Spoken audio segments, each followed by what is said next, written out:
Snakebirds are hungry and want their fruit. By combining everybody's favorite Nokia game and one of the weirdest looking necks on an animal, Noumenon Games released an unexpectedly thoughtful 2D puzzler that's receiving criminally low attention. While not everyone might want to trade in their scales for feathers, it's worth finding out why this indie title is even greater than the old cell phone sensation. At a first glance, Snakebird is deceptively simple, with soft bright colors and shapes giving the game its childlike innocence.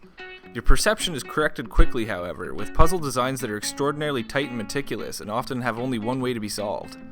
The mechanics are simple. There's no real tutorial because the pick up and play style and the game's method of subtle teaching doesn't need it. The objective in each stage is to collect every piece of fruit before successfully reaching the goal portal. Just as in the classic game of Snake, each fruit you eat adds an extra unit of length, a mechanic that makes some levels an experiment in discovering which fruit should be eaten first. Players can move in a forward direction with only immediate turns available to them, turning what seems to be a stage that can be easily traversed into an abstract thought exercise. You'll quickly run into a problem where you can't back out, and it starts to sink that there's a lot more to this title.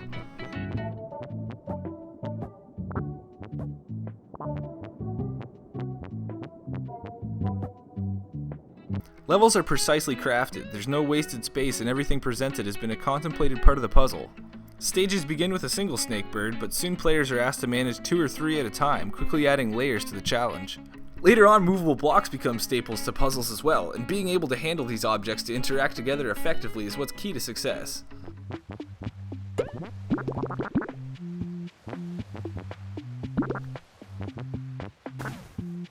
For the amount it stumps you, the game hardly induces a serious level of frustration. Answers often require out-of-the-box approaches. There's almost a paradoxical feel to many of the game's solutions. You'll discover what needs to be accomplished and spend 10 minutes exploring every way why that's impossible, only to eventually arrive at a moment where the entire puzzle makes sense. It's about discovery in little ways and learning how to test every theory your mind can toss at a problem and then some. Despite the sometimes impossible feeling difficulty, progression never really feels too far away on any given stage. Upon death, you're replaced where you were before your last move, and the always available quick reverse option to undo any mistakes you've made is a great design choice to make the player want to experiment as much as possible without feeling punished.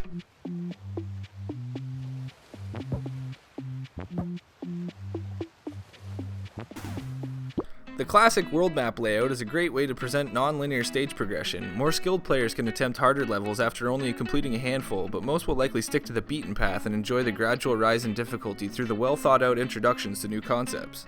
It's refreshing how much credit the game gives to the player's intelligence. Puzzles are created in a way to tempt you into all sorts of traps, but it has enough sense to let you work out exactly what needs to be done about a situation.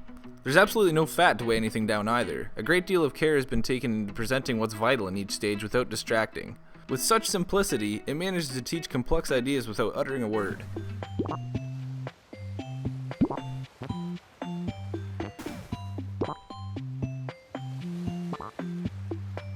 There's a stark contrast between the feelings brought out by the gameplay and what's experienced through the game's visual tone. The simple but elegant aesthetic relaxes you even on long sittings of little progress. The fine attention to detail is there too. There are adorable facial expressions on the birds to show their excitement or fear, and various clickable objects to randomly interact with. The multiple control setups allow for great ease of access. Players can engage through keyboard, controller, or even use the mouse to drag Snakebirds around. This control scheme leads us to believe that it wouldn't be much of a stretch to see this game on the mobile market, and it would be a magnificent addition.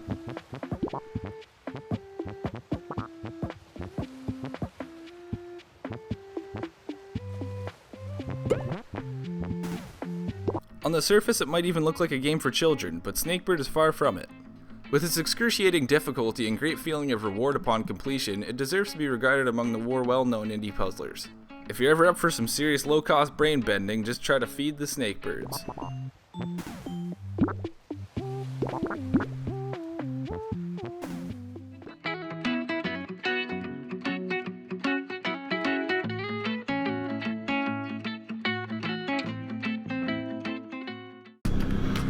Don't forget to subscribe and share.